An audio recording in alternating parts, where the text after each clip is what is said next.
Па мислам дека тоа е генерално скандал пар екселанс. Мислам, ние не се сеќаваме, а и она што го гледат во реакции што ги имаше денес на социјалните мрежи, и оние што е, да речеме, малку подлого се сеќаваат, не памтиме да се случило нешто слично. Затоа има всушност две работи што се битни. Прво, мислам дека по Кодексот на новинарите, иако што се сеќавам 61 член, телевизиите се мора да бидат добри домаќини. Значи, тие треба до максимум да го респектираат личноста на оној што го канат на телевизијата. Тука нема, значи, вие сте должни, каква и да е ситуацијата, што се вели да терате така, да оној што ќе излезе од студиото после завршување на емисијата не биде незадоволен од статусот кој го имал во студиото. Тоа е јасно зацртано и тоа мислам дека е правило кое важи за сите телевизии. Второ, тоа е прашањето на реномето. Значи, ја ви кажам, ја гледав таа емисија, случајно се вклучив, кога го видов господинот Рамадани, реков, да, ова ќе се задржам, знаете, овие правите зипување, ги именувате каналите и, да, господинот Рамадани, сигурно има нешто убаво, добро да каже, кој да е темата, ја не знаев темата. И мислам дека него па особено сигурно не му се случило нешто слично, тој секогаш радо виден гостин секаде на сите телевизиски стани, онamo каде што. Секогаш има нешто ново да каже, тој е многу упатен во сите можни теми за кои веројатно се напатил да дојде. Ова што го направи со прашањето на реномето, реномето е лошо за Канал 5.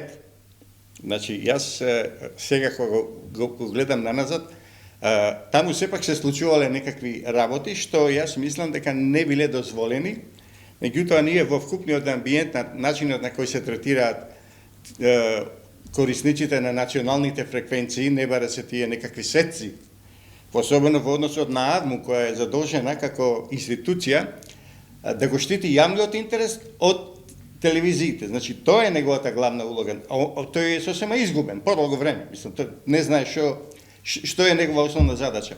И затоа што се дозволувале одредени гафови да продолжуваат. Јас ќе се потсетам на 2011 година, кога емисијата на еден наш колега, Васко Ефтов, се викаше и тогаш во Центар, која одеше на Канал 5, беше прекината со гасење на струја.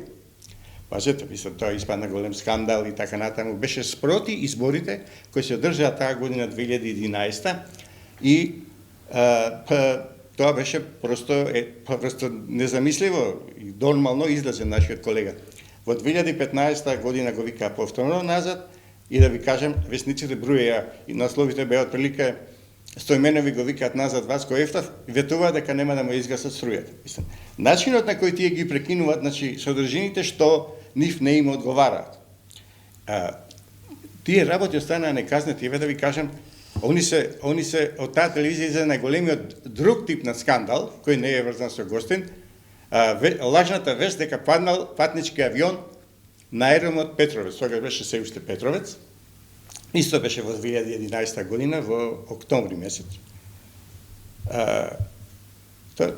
И тоа е скандал без преседан. Како да ви кажам, знаете ли колку луѓе беа срце фатиле за срце и така натаму. Кои се сите вознамирени, луѓето се палеле кола, оделе кон аеродромот и така натаму. Дежурната спикерка одбила да ја чита таа вест. Меѓутоа они ја пуштија таа вест. Знаете колку беа казнети одавно? 3 дена без реклами. Тоа беше казната. Тоа се, значи, сите тие дупки се создаваат така да вие имате чувство дека се недопирливи.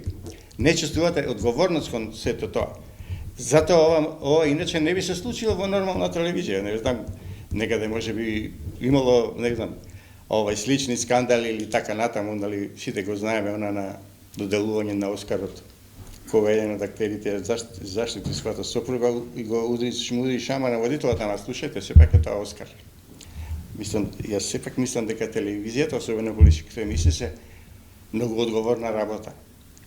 Особено што колку што јас знам, таа беше во почетокот и емисија која беше и спонзорирана од надвор. Значи беше даден еден стимуланс да имаме повеќе политички емисии, да имаме емисии кои ќе развиваат плурализмот, кои ќе развиваат демократијата и така натаму. Може би и намерно беше дадена на Канал 5, затоа што таму била таа дефицитарна.